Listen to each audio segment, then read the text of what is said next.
Imagine walking into your boss's office and giving notice because your writing has become your primary revenue stream. Or your podcast is successful enough that you can quit your day job. Or maybe having your marketing on autopilot so you can spend your time on the art career you love rather than on marketing. Are you a creative person who's great at what you do, but marketing makes you freeze? You're not alone. I help passionate, purpose-driven creatives overcome fear, find their brand voice, and build a marketing strategy that works for them.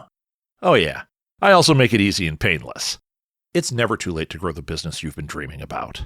Book an introductory call with me, Rob Southgate, at southgatesmallbusiness.com today. And let's take the pain out of marketing together.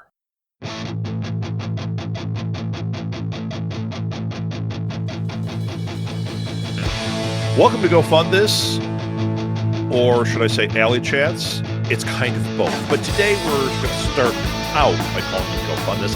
I have with me Neil Gibson. You guys are going to love him. We're going to start out by talking about the Kickstarter he has going right now that I know you are going to be extremely interested in, and then we're going to get into a regular Alley Chats type interview. We're going to mash them together and put it on both feeds, and I'm going to say it up front. You're going to love it.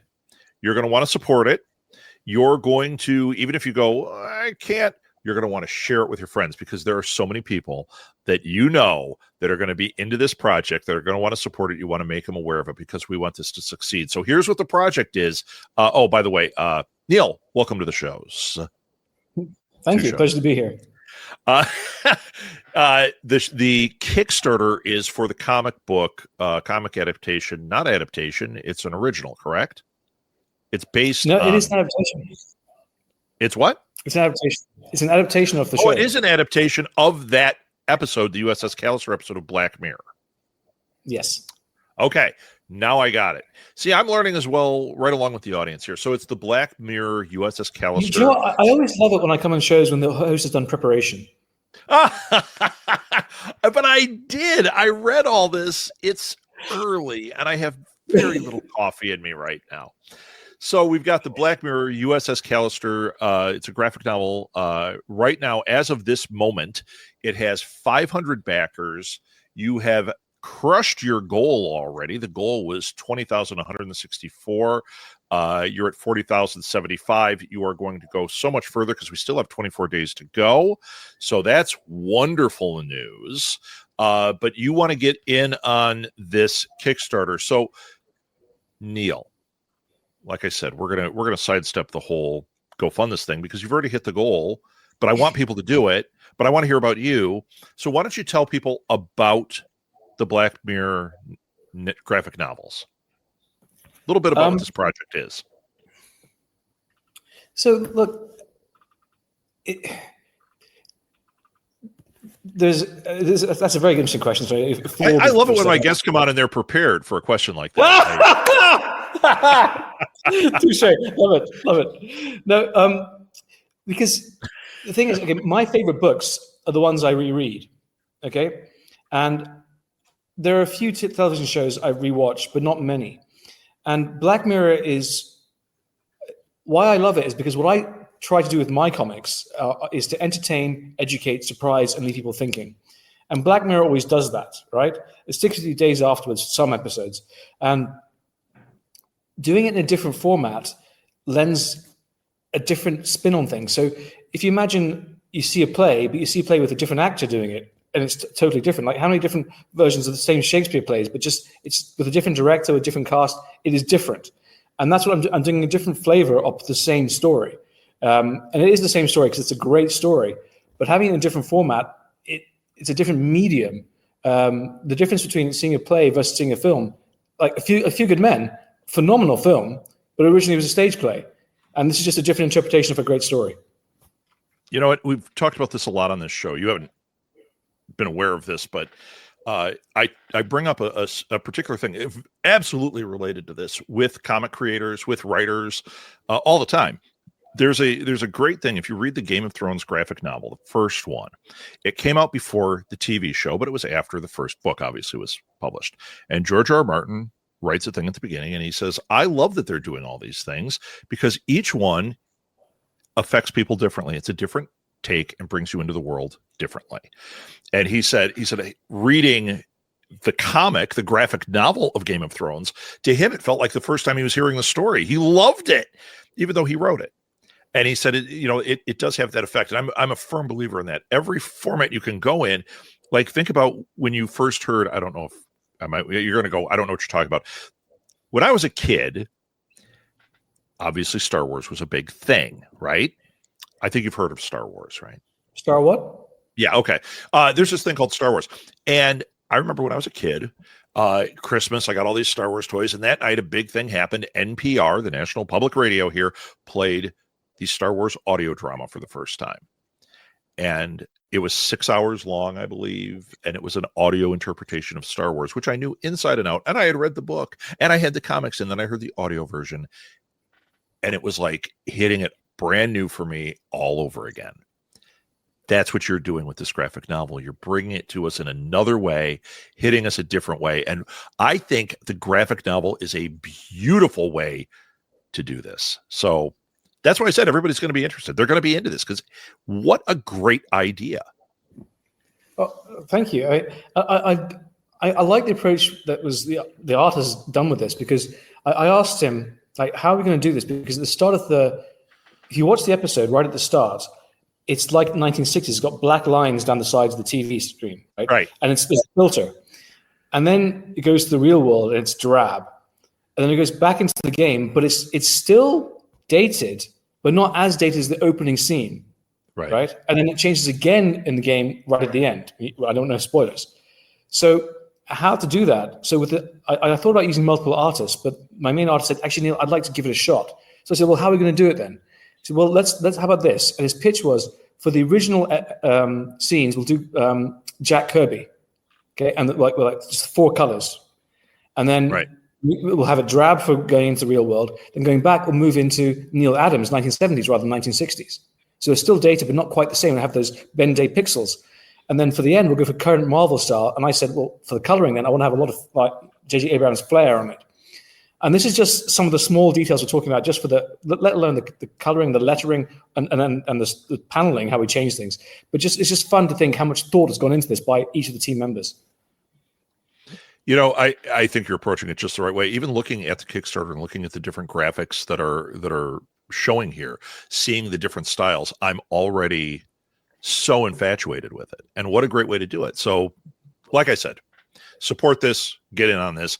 Here's what I want you to do. Since we've already kind of blown it, here's where we're at. It's already funded, but you're going to want it. Let's just talk about a couple of the different tiers. What do you think are the most popular tiers? Oddly, it was the most expensive ones. They went like that. Really? And so you can't get them anymore because they're one of a kind. You know, like in Star Trek, they had the different color, 3 different colors. So we had one of a kind, each of those, and they all went instantly, like $1,000, £1,000 actually. £1,000. It's a little more than $1,000. Yeah. And then so we've had to introduce a new tier. I think that's going to go pretty quickly too. But in my opinion, because we're doing a weird thing on this, because normally with Kickstarter, it's right at the start and at the end you get those kicks. We've deliberately staged our PR and marketing to actually try and do it through the run, to actually have spikes here and there and introducing new things that are happening. And I personally think that if you're not, maybe Black Mirror is not for you. Some people see the first episode and they just go, no, it's too much. Yeah, are you talking about the pig episode by chance? Because yes, I am. Yeah. You know what? You said something that doesn't leave you. That does not leave me. It doesn't. Yeah. Unbelievable. Yes. And that was a risky move in there. They didn't know how big it would be. So in some ways it grabs attention, but it does alienate people as well. So that's a trade-off. Interestingly enough, we're reprinting this is a side issue, but my biggest seller is called Twisted Dark. And the opening story is only 4 pages long. It's 4 sides. And it's a shocking twist. Because all my stories, again, I try to entertain, educate, surprise, leave you thinking. And it's dramatic. But we changed it because of some reactions since it first came out. We've noticed that sometimes it triggers people. We've had people cry at our booth when they read the first story. Because it's that emotional. And I love that. Well, okay, the stories are all dark with twist endings. That's hence Twisted Dark. And I remember at New York Comic Con, this woman's because the stories all connect together, but they also work standalone. And this woman was skeptical. I said, "I'll prove it. Pick a volume at random, okay?" And she picked volume 3. I said, "Pick a story at random." She picked one, and she read it. She turned the last page. She saw the twist. And she screamed and showed me her arm, and all her hairs were standing up. Wow! So I was really pleased with that. But I'm not pleased with people crying because it hits them so emotionally. I think if they've read a few stories and then one hits them, that's okay. But the first one, they don't know what this is. And so that sort of, I didn't want to have that effect again because it was more than one person started doing this. So we changed the story. Now, having that initial story means you get the shock factor. People go, wow, people are more interested. Mm-hmm. But I changed it for a different story in the reprinting because I just didn't want to upset people. And that's a risk you have to take. So with the Black Mirror thing, maybe Netflix might want to change the order for new people trying it for the first time because they won't be as traumatized by the first story. Right, because that pig one is a barrier to entry for some people. Exactly. That's a risk you take for some people, but it's done its purpose because it's got enough people interested in it and or talked about it. I told you I'd go off topic, by the way, so there you go. No, we're good. In fact, I'm going to just steer us back to GoFund this for just one more thing here. Yep. You said you do have essentially stretch goals. You have things that you're going to be adding in. I don't want to blow anything, but have you got some really good ones that we should be looking forward to? Yes, but... You could have just said yes. Well, yes, but the thing is...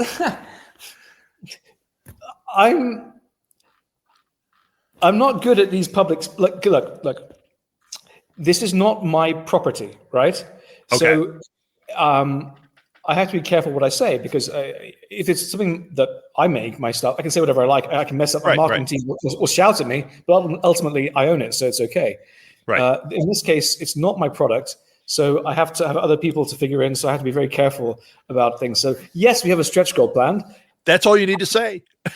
Marketing department happy. PR people, yes, you jumped to the water. We're good.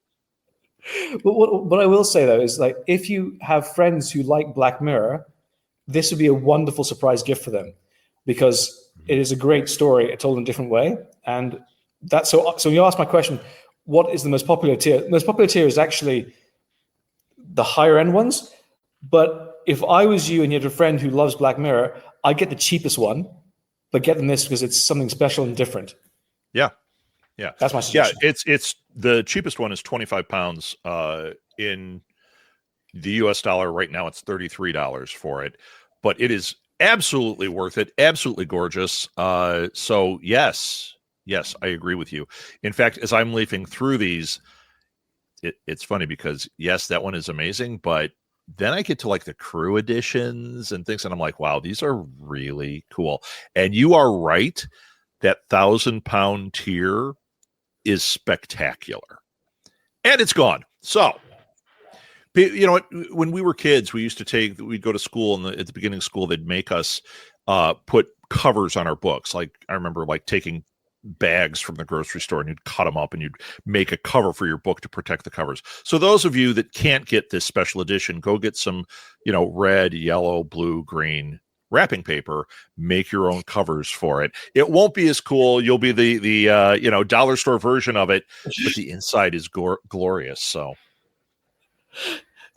I've never been speechless before in one interview, but you've been speechless. You're taking our top tier one and making it so cheap by putting wrapping paper on it. Okay, so we're going to move out of GoFund this. So one more thing. You can go to Kickstarter. You can look up Neil Gibson Comics. You can look up Black Mirror. Either of these things are going to get you right there. I will put it in the show notes, and I'm going to say it one more time, what I say on every one of these episodes. You want to support it. This is a super cool project. It is 100% happening because we've already hit the goal. We've doubled the goal almost right now at this moment. So it's happening. It's a safe bet. But if you have a Star Trek fan, if you have a Black Mirror fan, if you have a comic graphic novel fan, this is all a home run for them. Makes great gifts. Get it now before the holidays. Boom. Okay. Well, I'm not going to self-promotion, but what I actually will say, though, is if you're interested in how things are made, like behind the scenes. So I actually own the Black Mirror book of like how they made the TV show. This is before because I'm a fan of the show. Yeah, sure. There's one tier it shows the script book, which the actual script I wrote for the show, and how it's done in comic book format. And also it's the art book and how we made the art and the choices behind everything. So if you're interested in how comics are actually made, if you're like just either just out of curiosity because you want to make them yourselves, that's the tier to get. So frankly, when I fund things on Kickstarter, I just care about the book normally. But if it was someone like Alan Moore or someone about their stuff, and there was an option for the script book and this other stuff, I'd be backing that because I'm just curious about that stuff.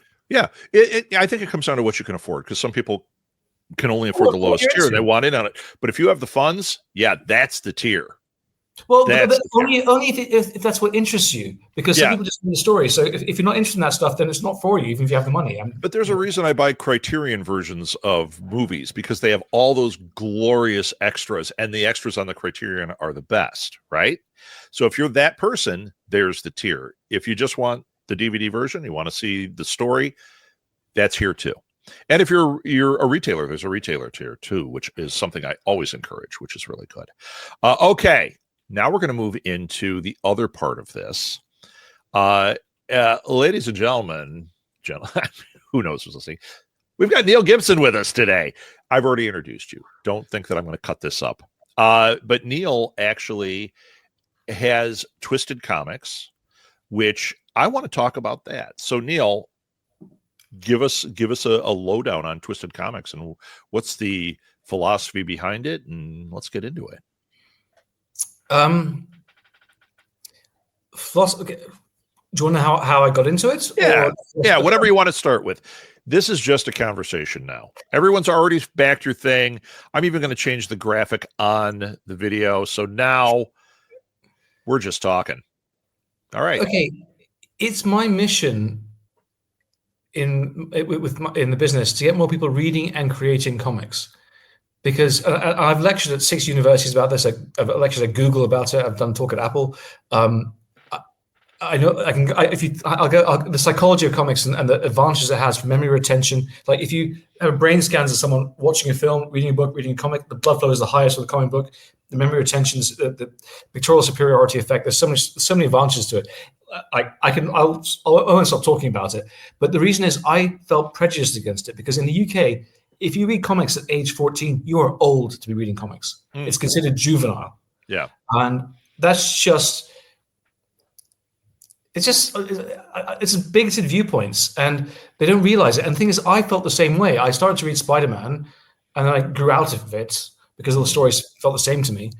And then in my 20s, I read Watchmen. I was backpacking around the world and I read the book and I was like, wow, I couldn't believe how intelligent it was and how much it made me think. And the visual metaphors, it was beautiful.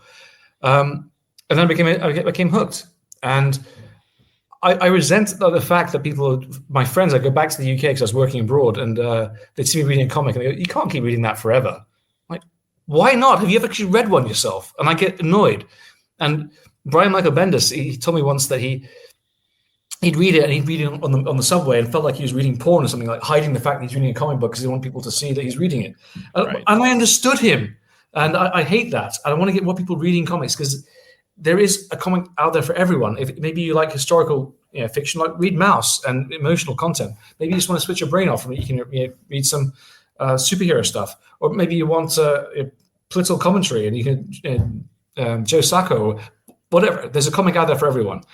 Clearly, you can see my passion for this stuff. Anyway, to answer your question, sorry if I'm rabbiting on here. Not at all. Not at all. So I was working as a management consultant. I'd fly around the world helping companies, and I was stuck on a project in Qatar in the Middle East. And my friends and family back in the UK. So normally you work till past 10 every night. And on this project, I was done by 7. So I thought I'd try making a comic book in my free time. And I did. And from having the first idea of the story to having the book in my hands was 200 pages, graphic novel, was 9 months. And I put the book out and incredibly went to number 1 on Amazon in the UK. And I was like, what? I'm not a creative guy. I'm an engineer. But people seem to like my writing. So I gave myself 2 years. I quit my job. If it didn't work, I could go back. But I'm still doing it 12 years later. Now, was this Twisted Dark? Is that where you started? That's why I started Twisted Dark, yes. The first story idea was actually because I was in Qatar. I was in this, this whole city didn't exist 8 years ago. Like, it was all reclaimed land in the sea. I was in this skyscraper, it's brand new. I was wearing a suit. I pressed a button on the phone there, a fancy phone, and someone would come and take my drinks order for tea. And I look out the window, it's 50 degrees Celsius outside, and then the Indian laborers working in slave-like conditions. And I just thought, the only difference between us is just where I was born. And I thought it was just so unfair. And that was the idea for the first story. And anyway, I was terrified of being boring. So I thought if I wrote stories that were quite dark with a twist, it wouldn't be boring. Right. And hence it was Twisted Dark. And the thing is, because I said earlier, I like stories I reread. Twisted Dark is designed to be reread. There's 120 recurring characters, and they all interconnect every story, but not in the right time sequence. So it's a puzzle. I've known people, there's 8 volumes so far. I know a few people have read the whole thing 10 times, and they figure out the connections. So, but not everyone will do. So every story should work on its own. But if you want to reread it, then you can, that's the guy. Actually, this is a fun point. In the office, there was a guy, this is back when Volume 4 came out, and I saw him, and he read one story, and I saw him think. And he went across to the library and took out Volume 2 and referenced the story, and he pointed because he figured out the connection. And I was delighted. I was like, yeah. That's fantastic. Well, it reminds me, like you mentioned Watchmen, which, especially if you go back and you start reading those before Watchmen, you start seeing threads that that's a series that I know gets a little bit of heat. I actually loved before Watchmen, adding that into the Watchmen universe. But what you're talking about here is the feeling I had reading the Sandman series the first time. Because I was reading before it had ended. I'm reading it and I'm seeing recurring characters, but they're standalone stories. Each graphic novel is its own. And by the end, you're so invested in the overarching story that all of it becomes one big, charcuterie of Sandman, and you get to the end and you're like, oh, wow. It's such a satisfying experience. Now, do you see an end game for Twisted Dark? Oh, yeah. I've written the last story. You have? Okay, great. How many volumes is it going to end up being? Or can you tell us? Yeah, probably 18. But the thing is, the problem is, honestly, I don't know George R. R. Martin it. Ideas are not a problem for me. I have so many story ideas, but so many of them are just, okay, this character could, this sub-thread is that, or that. Where the main plot line, I have to figure, some people don't care about the other stories. They may be good stories, but okay, where's the main plot going? Yeah. So it's a balance between, so what I think I have to do, I'm actually being sneaky about it. So I have to focus more on the main plot line, and then I have spin-off characters. So the next volume actually is not Twisted Dark Volume 9. It's my favorite character called Amy, and it's called Twisted Amy, and it's all stories about her as she gets 2 years older each time, because I think Usain Bolt was the fastest man who's ever lived, in my opinion, probably, right? Someone would have been the strongest man who's ever lived. Someone, probably Leonardo da Vinci, the most multi-platform intelligent person. Right. She is the most selfish person who's ever lived. Oh, wow. That's saying something. Yeah. So, and she's a monster at age 6. Oh. And every story is 2 years as she gets aged and what she does. And it's anyway, so but then the thing is, those stories are interesting to me, but they don't advance the main plot line. Right. So, except for one of them. So it's a balance you have to do. Yeah, I mean, it reminds me once again of Sandman, or if you were an X-Files fan, how they had the Monster of the Week episodes. They had things but they'd put little things in that were advancing the main theme or the main story point. The problem there is it lost its way. You're not losing your way. Now, you obviously are a plotter then. You're not going by the seat of your pants. You have this plotted out. You should see my matrix. I've got 120 characters across here. I've got all the stories here, and it fits through. And I show people at maximum zoom, and people are like, "Wow!" So if I wrote 3 stories, I had to add it into the matrix, and to make sure the timeline's all sorted out, it takes me an hour to add 3 stories in just to fix it. To move everything around. Yeah. I own a huge podcast network. Believe it or not, trying to not even putting plots together. Trying to fit the schedule and the way I was executive producing 150 different podcasts. And I know it seems like, yeah, but they're just podcasts. It's not impossible. You're looking at the person who did it. And this is our 14th year, but I'm not doing that many shows any longer. But wait. You were doing this yourself? Oh, no.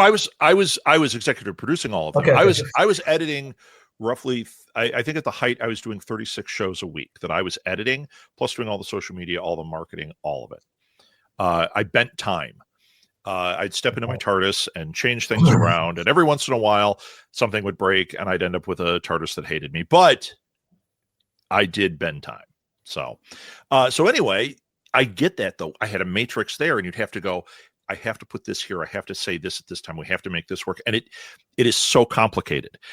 In the beginning, you can be a pantser. By the end, you cannot. And what you're describing here is you cannot. But you also said you were an engineer, correct? Yeah, I'm. That type of brain is not a pantser type brain usually. No, but I have a weird. So, okay, first of all, how geeky I am. I don't write in Word. I write in Excel.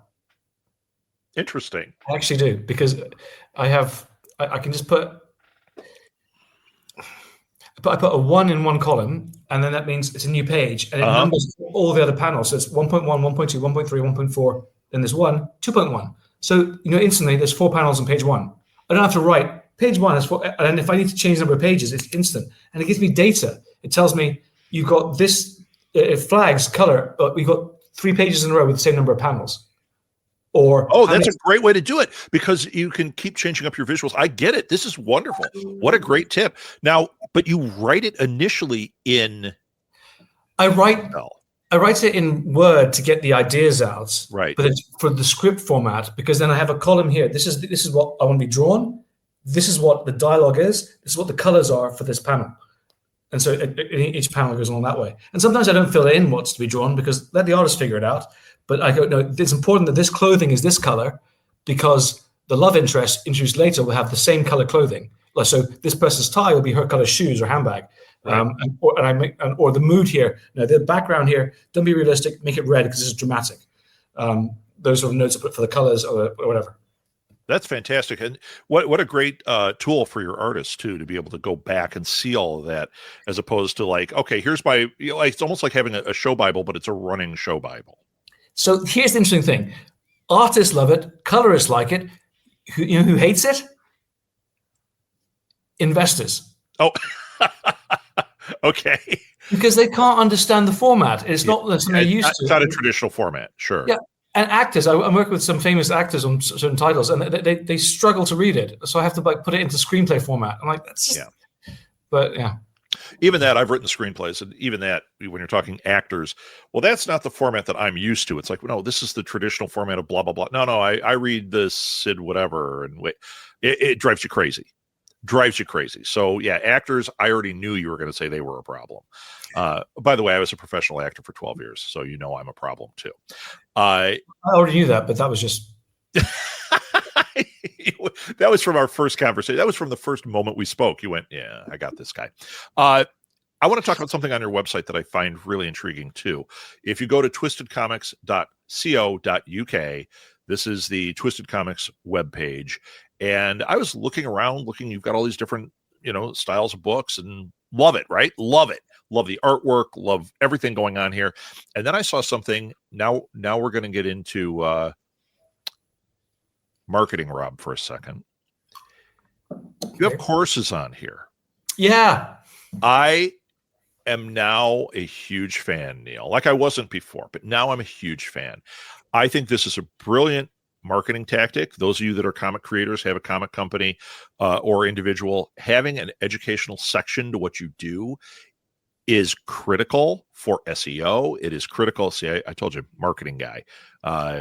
I have a show. That's one of the few shows I still have. It's all about marketing. This is so brilliant. I went to it right away. I saw comic making course free. I'm like, well, that's a no-brainer. You got to sign up for that. How to make comics. Now you're getting into something deeper. It's something people are going to pay for. You've got to, well worth it. I think this is fantastic. Now you teach these courses, correct? I do. It's fun. I gave a guest lecture at a university in the UK that specializes in comics. And afterwards, 2 people came up to me and said, I learned more in that 1 hour than I have in the last year of this course. Yep. because I'm just teaching practically what I do and what makes sense. Because I write in Excel, I build models for everything. So I believe, and I built models because I have to. When I first started, artists would send stuff to me, and I didn't like it. But if I send a script to someone and they say I don't like it, well, that's not useful. Neither is saying I loved it. Right. Like, I loved it because of this, or I didn't like it because of that. Okay, now I can work with something. I understand. Okay, that's good. So I built models to explain all the elements I see to writing, to art, to coloring, to lettering. And then each of those components, you break it down even further. So very quickly, I'll explain just which one do you want? Do you want artists, or do you want colors, or do you want writing? Let's do writing. Okay, so if you ignore the premise, right? Let's say you're watching TV and ignoring the visual elements. If you're switching channels, it's before Netflix, you're just flicking through. The first thing you notice is the dialogue. And if the dialogue is boring or stupid, you'll just change channel, right? Mm-hmm. The next is the plot or genre. Because it's a Western, I'm in, okay? Sorry, it's a horror film, or I don't want to watch it, or it's action, or it's a romance, it's comedy. And then, is it interesting? Is it good? Is it a good form of that genre? I want to see what happens next. What keeps you coming back week after week are the characters. Right. This character's hot. Well, this character's fascinating. I hate this character, but you have an emotional reaction to them. And what gets you going? What gets you fully invested? Why people dress up as stormtroopers or the Night's Watch is the universe that's been built. Right? Where is it all set? And that can just be in a police station. It can be in a hospital. It could be in an expansive medieval world, whatever. But it's where it's set and how rich is that. And then even if you have all those four, it's like having a great joke. Someone can tell it really well, other people can't. They'll butcher it. So you need to know how to tell it. So those are the 5 elements to writing for me. Dialogue, plot, character, universe, and storytelling. And I rank everything when I work with other writers on a scale of -1 to +2. -1 is bad, 0 is average, 1 is good, 2 is excellent. So if you take Game of Thrones, the first couple of seasons, which I loved, right? Dialogue, excellent. You can +2 for sure. Like, winter is coming. I drink and I know things. You can put it on a T-shirt. Everyone knows it, right? That's dialogue. Plot. Wow, stuff that happens. And you really want to know what happens next. Okay. Then characters, so complex, so interesting, so varied, and the universe, the heraldry, it's so well thought out, and they told it well. That gets a 10 out of 10. Mm-hmm. Now, me, if I'm judging myself on my best day, I give myself 5 out of 10 because I have average universe, I have average characters, I have excellent plot, I have excellent storytelling, and I have good dialogue. So I get 5 out of 10. Mm-hmm. But so I like to work with other writers for I'm doing long stories where their focus is the characters. They can't make a story to save their lives, but they have interesting characters. Or someone else who just like world building. And that's being honest about where my strengths and weaknesses are. So I build models for everything. So when I judge artists or people, I give feedback. I explain why I have a problem with it. And if they want to know why the character is bad or why the plot is bad, well, I break that down even further. I love it. Once again, your engineer brain is trying to create art, and I love it because it obviously is. When you work with artists, do you find that they appreciate that as much? It depends on the artist. So I actually have a friend of mine, I wouldn't say his name, Amrit Birdie, and I think some of his art's fantastic. His storytelling is awful. Awful. Good thing you didn't say his name. No, it's terrible. But like, I worked on a story with him, and there was the character, the woman was supposed to be backing away from the man is here. He's protecting his girlfriend because the bad guy's there, and the guy's saying, "Stay back, stay," and he takes stay back, and the girlfriend's on this side. Why did she just move? But Neil, right. The composition looks better this way. Yeah. Okay, it may look better artistically, but not in a storytelling fashion, right? And then that's a problem. And he goes, but it looks, and so if it's left to his own devices, his stuff would look amazing, but doesn't make sense. Doesn't make sense. And so he doesn't like taking feedback from me. But all right, when I first met him, I was actually at New York Comic Con, and he asked for feedback on his art. So I told him the truth, and he was pissed off for 3 years. And after 3 years, actually, you were right. Yeah. But he does not like feedback. And to be fair to him, he is brilliant at what he does. It's like, I don't know, it's like Michael Bay or Zack Snyder. They're visually brilliant, but their stories, Yeah, they don't know how to how to write a complex story. That is for sure. But visually, my God, some of the stuff is astounding. Genius. Yeah, exactly. So, and some people don't care about stories. This is important. Some people don't want. They just want to switch their brain off and be entertained with a spectacle. Why do you think the Transformer movies have been so big? I mean, it's just visuals. What is really going on there? You know what I mean? I can't watch them. I've never watched a single. I've only managed. I couldn't finish any of them. Sorry. Yeah, there's only one that I would recommend because I thought that Bumblebee was different. It was like it's in its own universe, and I was like, okay, now this is an interesting story. I don't know who directed it. It wasn't Michael Bay. It's the one where after the series had pretty much gone off the rails incredibly, they did this one shot about Bumblebee, different director. I think it's like Selena Gomez or somebody stars in it, and it's got heart. It's got great characters. There's an interesting story. There's all this visual stuff that I'm like, it's not over circuiting my brain like the other ones did. So that's the only one I recommend. And that's the one, if we go with your Matrix, that's the only one that gets closer to a 10, whereas the other ones might be closer to a 4. Well, you see, I wouldn't even give them that high a score. But on the visual side, the artistic side, that's different. So they'd scored excellent on that. That's why I was giving them the extra points. Yeah. But you've got the negatives. I forgot you have the -1. Oh boy. Yeah. Things just got real ugly there for poor Michael Bay.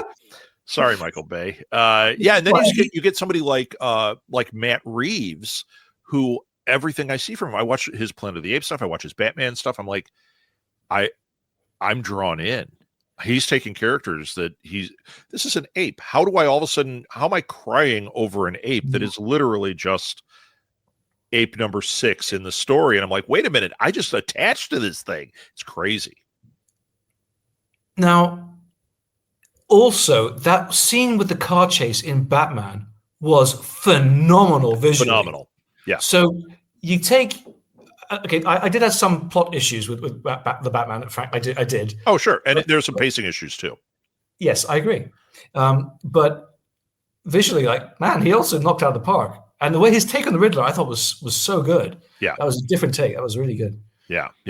Okay, so enough about the Batman. This is not about Sorry, I go off topic. I like having fun conversations. So you do love, obviously you're drawn to, I'm going to throw an umbrella over it, but I'm not crazy about the umbrella. You are drawn to horror. And the reason I'm not crazy about that as an umbrella is you're doing sci-fi, you're doing all these things. And I think that like I interview a lot of authors, right?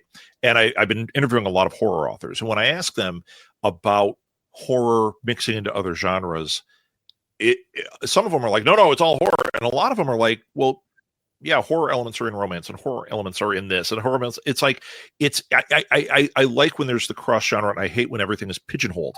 What I see in your stuff is not pigeonholed. You're dealing in maybe fantastical, maybe troubling.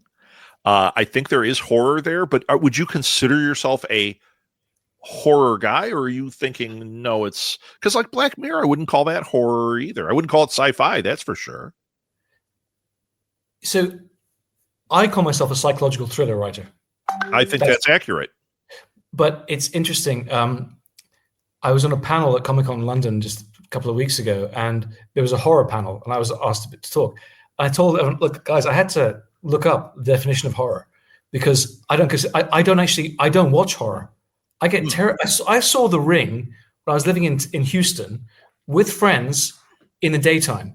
If I saw that in the countryside in England at night on my own, I would have died. Well, this conversation is so good. I'm glad you didn't see it that way. I'm glad you're not dead. I don't like being scared. I don't get it. Like, because it stays with you afterwards. And like, I don't like it. I don't like horror. But I love horror in books and comics because right. It's not so visceral. The only comic that ever actually made me feel creeped out was Uzumaki by Junji Ito. Brilliant, by the way, if you like horror. But I looked up what horror meant, and it's like a sense of unease and dread about what's going to happen next. And yes, I do that. So technically, I guess I'm a horror writer. I just don't consider myself one because I don't do. My stuff is all very realistic. It could be happening next door to you, without you realizing it. Sure. Although you do play in some sci-fi too. Well, yeah, but all my sci-fi is hard sci-fi, not. I don't do Star Wars. I do Star Trek. Right. Wouldn't you say it's just a different sandbox, but you're still a psychological thriller writer. You're just playing in different sandboxes. Well, yeah. I wrote one. I don't want to get cancelled, but I wrote one story which this woman her husband keeps going to other planets in a sci-fi thing for work, and she's convinced he's having affairs with. That's why he goes, and so she has a temporary surgery thing to change herself to be male, and the first thing she tries to do is pee because she wants to see what it's like, and she misses and everything. And it's funny, and then she wants to try and masturbate, but then she realizes, well, she's still straight, so it doesn't work. She was trying to watch her husband's porn, whatever, and then she goes out and she meets her husband, and he's there in the hotel lobby of this other bar, and she goes and says, "Hi, can I buy a drink?" And then there are two females that are quite attractive, and they start talking. And he says, and they're having a good time, and then the girls go to the loo, and she says, as a man, to him, "Why don't you, no, I'm married. I love my wife," and her heart just melts. She went to a lot of effort for that to happen. Well, it gets worse because what happens then is they carry on drinking, and she has so much fun with her husband, and he's like has more fun with her, and he's not going to hook up with these girls. They just go and they end up getting drunk together. And he's actually physically bigger. She's physically bigger than him as the body she's got. Helps into his room, and then she loves her husband so much, and they kiss, and they end up having sex together. Uh-oh. In the morning, he freaks out, like I'm straight. B, I'm married. Yep. Oh God. And I have to tell my wife. Oh my God, she's gonna leave me. Oh God. And she's like, no, it's gonna be okay. No. And he calls her, and then her phone goes off. He's like, what the? And then she does the worst thing possible. She tells him the truth. Oh boy. And then what happens next? I'm not going to tell you, but there's a twist, and it's quite dramatic. So wow. That's sci-fi, but it's psychological. It's like right. You actually remind me. Your writing reminds me of my favorite type of science fiction or fantasy, or I mean, I read a lot of these genres, and take somebody like a Theodore Sturgeon or a Philip K. Dick. Yeah, they're sci-fi, but they're doing the same thing. They're giving you the psychological, like I remember reading Case and Dreamer, and on the surface, it's a Star Trek episode. When you get to the end of it, you're like, that was not. Sorry. Are you rage quitting? Is that what's going on here? No. You gave me a name I hadn't heard of. Philip K. Dick, I like his work. So what's the other name? Theodore Sturgeon. I've never heard of that. Oh, we just became best friends. When you read Theodore Sturgeon, you're going to go, oh, he wrote for Star Trek as well back in the 60s. He is one of like Philip K. Dick's contemporaries. This is great. Great. This finally this interview is worth it. Maybe I do wish you would watch The Ring during the day. Or at night. Yeah, no, you're going to love Theodore Sturgeon. A lot of paperbacks out there. The one that I just mentioned, start there. It's called Case and Dreamer, and it's a science fiction story. It takes place on another planet, but you'll read it and go, "Oh, I get what you're talking about. I get why you." Cool. I mean, it stayed with me. It's staying with me in the moment. That's what I look for. It stays with you. Okay. So let's cover a couple more things real quickly here because we're running out of time. But oh my God, do I want to talk to you more? Neil Gibson, you can find his website at twistedcomics.cu.uk. I stumbled through it. C-O. It's a different letter. Twistedcomics.co.uk. What we say in the UK is .co.uk. Right. But if I don't spell it, people go, did he say .com.uk? Did he say... With Google, just type in Twisted Comics, you'll find us. You'll find it. There you go. And you can also support the Kickstarter that we mentioned. Go to the Kickstarter, look up Black Mirror Comic, look up Black Mirror, look up Twisted Comics. I bet you could even type in Neil Gibson, and it might pop up there as well. But you want to get in on that and support the Kickstarter for the Black Mirror. Absolutely. It's fantastic. I've had such a great time talking to you. Now here, I got one more question for you. And this is going to be a rough one. This is one that I ask people on Alley Chats, but you're like me. You've been to all the cons. You speak at all the cons. Here's the question. Who is the number one person that you would love, no restrictors, dead or alive, would love to sit down and have a conversation with from a Comic-Con? From a Comic-Con? Or that you would meet at a Comic-Con? Because that's a particular type of person. Oh, this is a tough one. So are you talking about creators? Yeah. Well, whatever you think. I've had names. Somebody could say your name. I want to hear, who is it that you would most want to meet at a convention and sit down and have a conversation with? You see, I'm off the theory of don't never meet your heroes. Okay. So I was once offered to meet Graham Norton. I don't know if you know who he is. Of course. I love Graham Norton. He's my favorite. Apart from my family, he's given me more joy than anyone else. Right? He's a laugh, man. He's great. Yeah. So, and I was offered a chance to meet him. And this was 10 years ago or something. I said, no, thank you. Because I enjoy him so much on the TV. In case he wasn't as nice in real life, I didn't want to ruin it. Right. Or it changes because now you have that personal connection. You see them slightly differently, even if it's not bad.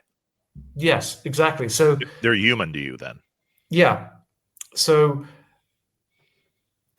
I don't know who I'd like to meet from Comic-Con. It's probably be, if I'm honest, not even a comic book creator. It'd be an actor who's famous who goes to Comic-Cons. I said no restrictors. Who is it? Probably Robert Downey Jr. because he's just a legend, and I like Chris Hemsworth as well. I mean, I have a feeling they'd be fun to talk to too, right? I think he would, because I think he's also, he's extremely talented, but also charming as well. So it'd be fun, but also he has some wisdom behind him, I think, to be able to and he has like the banter they have. Some of these people, you can hear, like George Clooney. He's always a character. He has fun doing things. Like there's a scene in Avengers where he offers Mark Ruffalo as Hulk a dried blueberry from a bag, and that wasn't in the script. Just like because he just kept hiding snacks around the set. Right. So he'd walk around, and just take one there, and just like that kind of character. There's having fun behind the scenes. It's like, this is a fun conversation, right? You want to have fun with the person as well as be interested in what they've done. Right. Yeah. And I think that's a good one. In fact, believe it or not, that's the first time Robert Downey Jr. has been brought up when I asked that question. And I'm surprised by that because I would think a lot of people would want to have a conversation with him. I'd want to ask him about that Elton John video he did. Remember when he did? When he sang. Why would you want to ask about that? Because it was so weird. It was right after he had all the drug issues, and he was kind of on the outs. It was before Iron Man. And then you see this video, and there's so much emotion in it, and he's just so raw. And I'm like, I would love to know, like, do you look back on that as like a pivotal moment? Is that something that meant a lot and still means a lot to you? Or is it like, no, I was a hired actor, I did that thing? I would love to know. I'm sure there's a lot more depth to that. And he probably has a great story about Elton John. You know, he's that guy that would have that story. Yeah. Well, that reminds me of Martin Sheen in Apocalypse Now. One of the opening scenes, he gets drunk in a hotel room and he smashes a mirror and he actually cuts his hand. Yeah, because for that scene, he actually got drunk and did it. Right. And so Laurence Olivier said to him, "So I heard you actually got drunk and cut your hand. Is that true?" Martin Sheen was kind of proud of his method of acting. Went, yes, that's true. Huh. So I mean, have you tried acting?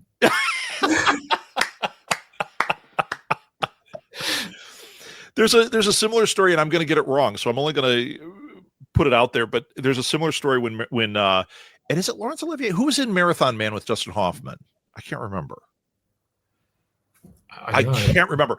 But same thing. Dustin Hoffman is method acting for Marathon Man, and he's like way deep into character. And the actor, and I can't remember who it is, just said to him like he wanted to know like what's the secret to your great acting, and he said, I memorize the lines and I say them right.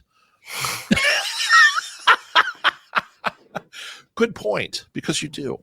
So, okay, we're going to end this, Neil. This was a true pleasure. I had so much fun speaking with you. I'm sure we'll encounter each other at a Comic-Con at some point. Thank you for being on Alley Chats. Good luck with the Kickstarter. As you have these in the future, let me know. We'll always have you on. It is an open door for you. We're going to do a rewatch of The Ring together. It's going to be fabulous. I have one story about The Ring. When we saw it, we took my nephew, way too young to see it. Aunt and uncle, you do that, right? And afterwards, my wife was terrified by this movie, right? We get out, and my little nephew says, Aunt Maeve, you said the F word a lot. She did. That is a terrifying movie. So there you go. Once again, Neil, this was great. Thank you so much. Hey, what's the best place for people to interact with you? So we have a social, the handle is NG, that's for Neil Gibson, Twisted Comics, NG Twisted Comics. That's in all the socials. But there's also, my socials, which is Twisted Neil.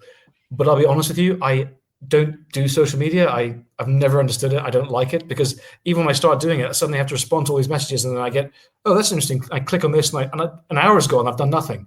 So I don't really use social media, but I do emails. So I get over 200 emails every day I have to respond to. So that's the best way if you want to contact me. Yeah. Or go meet him at a Comic-Con. Go see his panels and then go up and shake hands. Apparently, people really like my panels, my talks at Comic-Con. So they're quite popular. So yes, do that. If you're at New York Comic-Con, I'll see you there. Are you at New York Comic-Con? No, in fact, I've never been, but my daughter is now going to be going to school in New York, so chances have gotten a lot better. I used to get asked to go, but it just never lined up. But that's what we do. Is my family and I are really known for doing panels, so I know all the panelists at these things. So New York Comic-Con, since she's there, I'll probably be applying or accepting an offer to do panels. So maybe that's how we connect. Well, if you invite me to be on your panel, I'll be delighted to do it. I'm probably doing a talk about Black Mirror, in which case you're very welcome to come along and talk about it. Wonderful. Okay. It is a date? We don't have to do it. You know what? Just go to twistedcomics.co.uk. See? UK! Man, come on! And follow him. Support the Kickstarter deal. This was wonderful. Thank you so much for being here. Thank you. This is great fun. I appreciate it. Thank you.